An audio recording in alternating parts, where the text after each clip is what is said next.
Good afternoon. Thanks for joining us here on This Is Now. We begin with some news just into our newsroom. The prosecutors announced moments ago sentencing for a man who fired at police officers in a barricade situation 4 years ago. Wayman Kaua will serve 20 years behind bars for an armed standoff at a residence on Waimano Home Road. It happened in September 2019. Officers responded to an hours-long barricade where Kaua fired a shotgun in the direction of police. The 54-year-old's been convicted of 6 felonies related to firearms and assault offenses. Now, prosecutors also said Kaua previously served another 20-year sentence stemming from an armed standoff with police at the same home on Waimano Home Road in 1998. So this, again, just into our newsroom a few moments ago, and we now have the full story posted on our website. Good afternoon, I'm Dylan Ancheta along with Mark Carpenter. We want to turn now to our other top story. Senator Mitch McConnell is hospitalized after suffering injuries from a fall recently. The incident happened at a D.C. hotel and left him with a concussion. Nicole D'Antonio reports from Capitol Hill.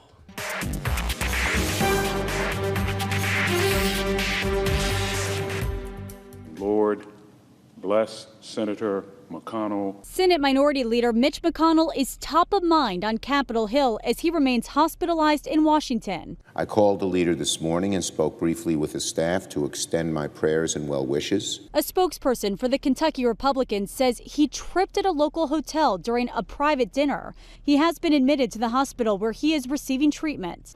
Just this week, the 81-year-old condemned Fox News host Tucker Carlson for spinning a false narrative on his TV show of the deadly January 6th riots. I want to associate myself entirely with the opinion of the chief of the Capitol Police about what happened on January 6th. McConnell's office has yet to provide additional details on his condition or how severe his injuries might be. With Leader McConnell absent from the Senate, lawmakers here on Capitol Hill have been wishing him well.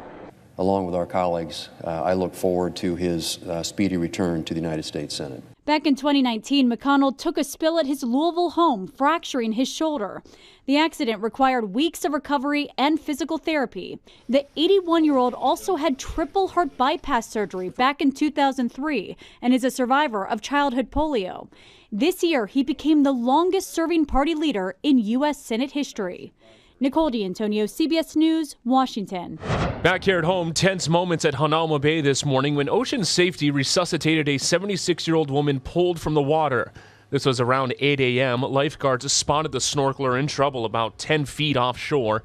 She was brought back to the beach unresponsive but started breathing on her own again after lifeguards used CPR and a defibrillator. City officials tell us she's a visitor from Arkansas and is now recovering at a hospital. Police have made an arrest in an attempted murder case from last week. 45-year-old Spider Robert was taken into custody last night in Kalihi. On February 28th, a man believed to be in his 20s suffered critical injuries when he was apparently stabbed. Officers arrested Robert after he was positively identified as the suspect. The Department of Health has reported a breach of an online system connected to death records. Officials say in late January, state and federal officials were notified of unauthorized activity in the electronic death registry system. An investigation found an account was compromised and about 3,400 death records may have been viewed. Records that contain sensitive information such as Social Security numbers. DOH says the records could not be altered and no death certificates were accessed. The state is in the process of notifying surviving family members if any information was accessed. We're hearing from a man who was shot in the face by his neighbor during a party in Ewa Beach earlier this week. Miraculously, he only required stitches under his eye. Arlen Kawano reports. He got me right here. The bullet traveled all the way up here. That's why they took out the bullet. Nazar Pitpit was hosting a party to celebrate his baby Tuesday night. Friends and family were mostly on the lanai of their unit in Ewa Beach when Pitpit says his neighbor started setting off fireworks. I yelled out, "Hey, you cannot be popping fireworks here." And 5 seconds later, he opened the door. He pointed the gun at me. I seen the barrel of the gun. Pit took cover behind furniture, but one bullet, he says a .22 caliber, hit him just under the left eye. His father-in-law was shot in the neck and remains in the intensive care unit. A friend was treated and released after being shot in the ribs. 38-year-old Maynard Milan was arrested at the scene. Honolulu police were still guarding Milan's unit Wednesday as detectives worked to get a warrant. Pit says he has exchanged words with Milan in previous months, but it never got violent. No warnings at all. That's why everybody was shocked. He went like this. He had an automatic rifle, but he had his revolver on his right hand. So he had two guns? Yes, two guns. The baby was not hurt. He was in the arms of his mother, who ran for cover when the gunfire started. Milan was arrested for 3 counts of attempted murder. He has not yet been charged. Reporting in Ewa Beach, I'm Lynn Kawano, Hawaii News Now. Honolulu police are searching for 2 suspects caught on camera burglarizing a business in Red Hill. It happened around 3 a.m. on Valentine's Day. HPD released a video of the thieves taking merchandise from an unnamed business on Waiau Place. Both men got away in a silver Nissan Altima with the license plate PPS 618. Anyone with tips is asked to call Crime Stoppers. President Biden revealed his annual budget plan today, and he wants to cut deficits by $2.9 trillion over the next decade. Along with a deficit reduction, Biden's 10-year budget is focused on taxing the wealthy to help fund programs for the middle class, older adults, and families. It would raise $4.7 trillion from higher taxes, with an additional $800 billion in savings from changes to programs. You guys keep saying, how are you going to cut the deficit? Well, guess what? If your tax dollars don't have to go up paying all that exorbitant price for Medicare to drug companies, and it's rational, it's going to save $160 billion in tax dollars. My budget expands access to affordable child care for millions of families. And it's going to invest in paid family and medical leave, which all of you fought like hell for, so that the U.S. is no longer the only major economy in the world that doesn't have paid leave. I want to see a budget and recommendations that are going to support our working men and women, our families, our people. I balanced the state budget for a number of years as the Ways and Means chair, and I know better than anyone that what we put into our budget, where we put our money, it's a reflection of our priorities. And our priorities have to be our family. It has to be our people right now that are struggling under the weight of so much, whether it's the cost of living, the cost of housing, just getting basic care, health care and mental health services for their families, feeling like their kid's gonna be able to get a job and stay right there in their communities where they grew up in. This is a daily issue. And so for me, it is a budget that reflects people.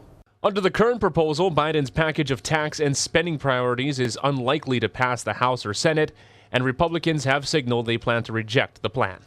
The fallout continues after that train derailment in Ohio that led to the release of highly toxic chemicals and a subsequent environmental disaster. Railroad rules are now facing growing scrutiny. Roxana Saberi has more. Norfolk Southern CEO told senators his company is sorry for last month's toxic train derailment in East Palestine, Ohio, and pledged $20 million to the region and residents. That we're going to be there for as long as it takes to help East Palestine thrive and recover. Norfolk Southern has announced several voluntary safety upgrades, but earlier this month, a bipartisan group of senators unveiled a new rail safety bill. Will you commit to supporting the Bipartisan Railway Safety Act and help restore the public's trust in your company? Yes, Senator, there are a number of provisions that we would absolutely support. Those include tighter standards for tank cars the railroads don't own, expanded hazardous materials training for first responders, and standards for detectors used to spot problems along the track. Republican senators also criticized the responsiveness of the EPA. The agency recently paused the removal of toxic soil to confirm facilities that process the soil are federally compliant. We expect waste to be moving, perhaps as soon as today, to other facilities. Several East Palestine residents attended the hearing, including homeowner Aaron Stauffer. Our property values are nothing right now. You know, even if we didn't feel safe and wanted to leave the area, I don't even know how we would do it. Back in East Palestine, Eric Whiting says he doesn't trust testing that shows no harmful levels of toxins. He still drinks only bottled water. So in the ideal world, you'd want Norfolk Southern to buy you out? I would love to be bought out, and I would love to walk away. So far, he has not received an offer. Roxana Saberi, CBS News, East Palestine, Ohio. Now to a consumer alert. Nearly 2 million popular Yeti coolers and gear cases are being recalled. It's due to the risk of the magnets in the product detaching and the fear of them being swallowed. The specific products are the Yeti Hopper M30 Soft Cooler 1.0 and 2.0, the Hopper M20 Soft Backpack Cooler, and the Sidekick Dry Gear Case. The cases and coolers have magnet-lined closures which can break off. If two or more high-powered magnets are swallowed, they can attract to each other or attach to metal objects and get stuck inside the body. This can cause serious injury or death. There have been about 1,400 reports of the magnet-lined closures degrading or falling, but the good news is there haven't been any reports of injuries or the magnets being swallowed. The 94-foot yacht that sank off of West Maui will remain on the seafloor for now. The DLNR told Maui News that pulling the 120-ton yacht named Nakoa will be extremely expensive and complicated. Officials also believe that since the yacht is drained of fuel, the environmental impact should be minimal. The state has already spent at least $460,000 to pull Nakoa off the reef at Honolulu Bay, and the state is now trying to recoup that money from the owner. And new images are showing the start of the coral restoration efforts at the bay after the Nakoa grounded parts of the reef to bits. A team from the Maui Ocean Center has already collected more than 100 broken coral fragments. They say the wind and a rising swell made reattaching the corals difficult, so they took the fragments back to their lab. They'll reattach them once the swell passes. While severe weather conditions atop Mauna Kea have put astronomy research on pause for now. Snow has blanketed the summit for several weeks now. The latest cold front brought forth temperatures in the 20s and winds up to 100 miles per hour. Because of this, the WM Keck telescope has been shut down for the past 21 days. That's the longest it's ever been out of use. That's because ice has formed on the observatory's dome. We can't operate the dome because the ice and snow can fall in and damage things and poses a risk. Unfortunately, on Mauna Kea, because of the wind and then the sun, the snow melts and then it gets cold again. And so everything turns to this really hard block of ice. The icy conditions have also made it extremely dangerous on the road to the summit. There's no timeline right now on when it could reopen. Well, we are just a day away from the 103rd annual Kamehameha School Song Contest, and today our Mahealani Richardson previews the newcomers to the competition, the freshman class.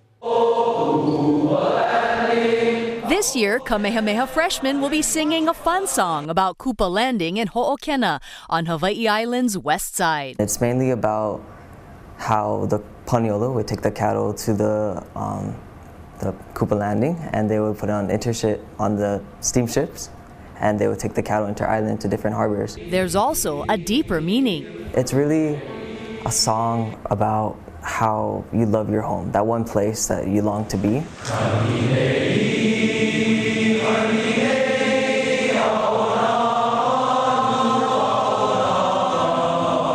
The song features Hawaiian yodeling with its quick high and low notes. Can you give us a sample of the yodeling? It'd be like,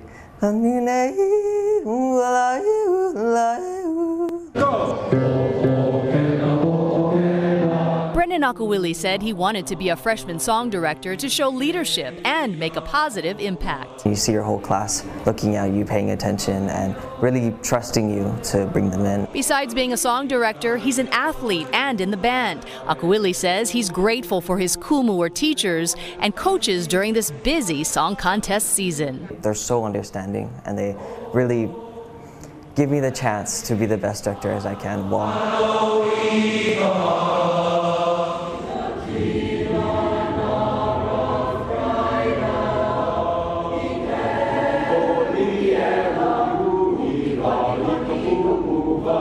Yes, and as a matter of fact, today the students are at the Blaisdell setting up, going through rehearsals for the big night. And for more on this, we're joined now by our Mahealani Richardson. Aloha, Mahea. Aloha. So you just came back from the Blaisdell not too long ago. Tell us, what was the atmosphere like over there? Oh, it was so exciting. So I got to see the junior class. Their color is green, and they look so good in their green palaka. It's all for the Paniolo theme this year.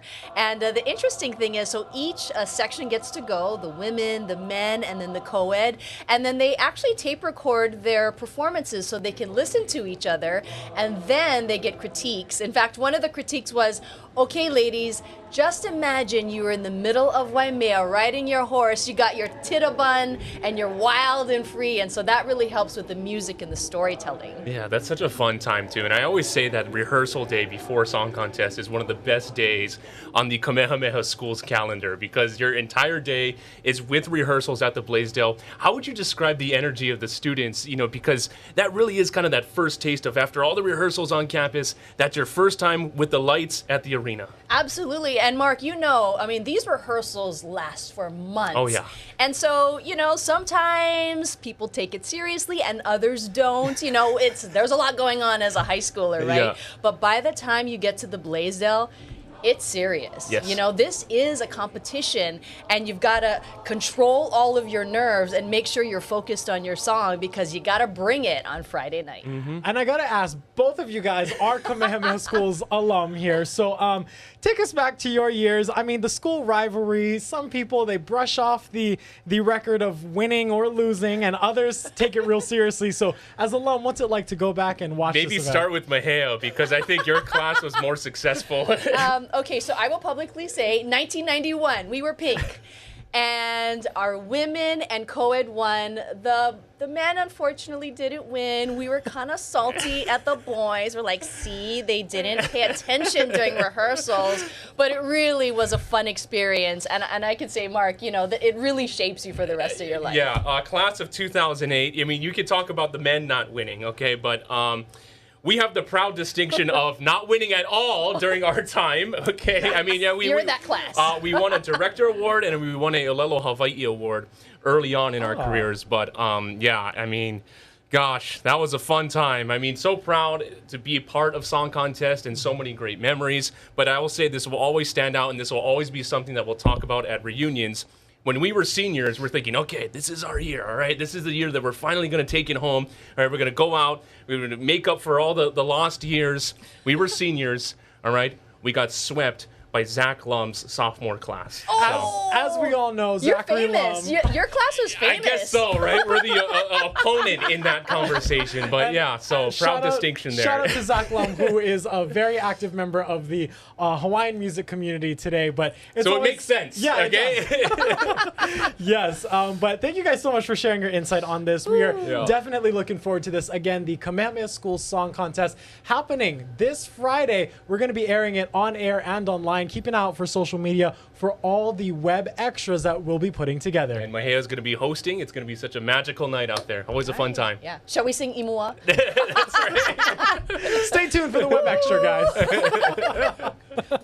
So much good times, especially all about Song Contest. I was hoping you guys were going to sing for us, Mark. Well, we could sing it in parts, too. Okay, we just need to rehearse.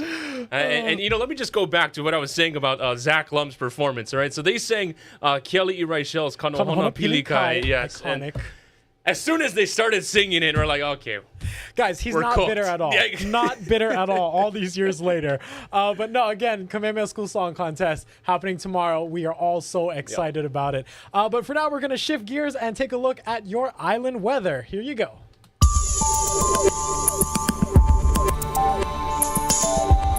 We've got dry and cool conditions that are improving. The conditions are improving and those winds are coming down. They're moderate speeds today and a lot of sunshine. But once we get to tomorrow, those winds go variable 5 to 15 miles per hour. So they go light. And so it's still cool start and still drier conditions Friday, Saturday, Sunday. So your weekend is pretty much set with nice weather. Monday, we're going to have a little bit of moisture, 5 to 15 mile per hour winds. And then as we get into Tuesday, Wednesday, we have another cold front that's set to come through the islands. That's going to bring some rain. So if you're looking for the weekend, Thursday, today through Sunday, going to be nice weather for you. Hawaii Island, just today, you're going to have to hang on because you've still got the wind and the rain from that cold front moving through.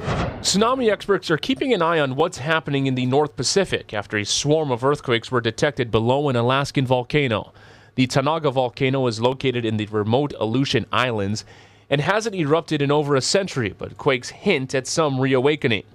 As of now, there is no tsunami threat to Hawaii, and the Pacific Tsunami Warning Center says there is no heightened alert, but they are monitoring the mountain. Some unexpected guests have been popping up in the Ala Wai, and it may be a good sign for the canal. A monk seal has recently been seen making itself at home in the notoriously dirty water. A Waikiki couple tells us they've seen the playful animal twice in the past few weeks, recognizing it by an orange tag on its flipper. Most recently, it was spotted swimming Monday near the McConnell Bridge. More animals are finding a home in the Ala Wai, according to the Genki Ala Wai project. The nonprofit says their Genki balls, made of microorganisms, molasses, soil, and rice bran, are cleaning up the sludge in the water. Well, this Sunday, all the stars will be out for the 95th edition of the Academy Awards. Nichelle Turner has a look at the biggest night in Hollywood. Aloha, Mark. I want to focus on two of the night's top prizes, Best Actor and Actress in a Leading Role. And based on this award season's track record, we already have an idea who could walk away with gold. And the actor goes to Michelle. Michelle's already won a SAG Award and a Golden Globe for Everything, Everywhere, All at Once. I don't think it's hitting me yet. Will her first Oscar be next? Not if two-time Academy Award winner Cate Blanchett has a say. Her role in Tar also won her a Globe and a BAFTA, but she won't take credit for the win. In the end, no matter if you have the most lines, it's always an ensemble. Cate and Michelle are the front runners. Just don't count out a surprise upset from Michelle Williams in The Fabelmans, Andrea Riseborough in To Leslie, or Ana de Armas in Blonde. Now, moving on to the men. And the actor goes to Brendan Fraser. Brendan's Hollywood comeback in The Whale already won him the SAG and Critics' Choice Awards. You know, we jokingly say it's this Renaissance. Can you wrap your head around this, or are you just saying I'm going to float through it? I still feel like I'm just getting started, to tell you the truth. I'm not done yet. But he'll have to beat Colin Farrell in The Banshees of Inisherin, Paul Mescal in Aftersun, Bill Nighy in Living, and Austin Butler in Elvis, a role that also won him a Globe and a BAFTA. I think back to that little kid that was, walking around as an extra in TV shows as a kid, and I just think, what would he make of all this? It's special. And of course, we'll have so much more on the next Entertainment Tonight. I'm Nichelle Turner. Thank you so much, Nichelle, for that report. A fun night in Hollywood over there. I always enjoy the Oscars. I always tell myself every year, as the Academy Award nominees start coming up, you got to make it a point to see some of them. So, you're just engaged in what's being honored. So you know a little bit about the movies and the films. Yeah, always a fun time. It's been a long time since I've watched a movie. You got to get out there. Hey, we want to end on some good news today. Take a look at this beautiful, beautiful sight. This is the Aurora Borealis. It lit up the night skies of northern Finland, and a lot of people are actually flocking to go and see this. Yeah, no, this is in the Lapland region, which is about 200 kilometers north of the Arctic Circle. The show lasted a full 30 minutes. Photographers say early spring has just been remarkable for people wanting to go out to see the lights. My wife, there was one year where she took a trip around the world seeing all these different sites. She wanted to see all these different natural wonders. Aurora Borealis, she saw it in Iceland. Wow. And just the way she describes it, I wasn't on the trip. I She was went going to solo. say, you didn't go, Mark? So I got to make it a point to go out and see it. Oh, yeah. Well, it sounds like a great trip. One more time. I mean, just take a look at this one more time. It's so beautiful. That's how you can end the show right there. A natural phenomenon. We are just going to leave this up for you folks all the way until the end of show. But thank you guys so much for watching. Mark is back first at 4 on KHNL. And again, Kamehameha School Song Contest happening tomorrow. Thanks so much for tuning in, guys. Have a great day. Ahui ho.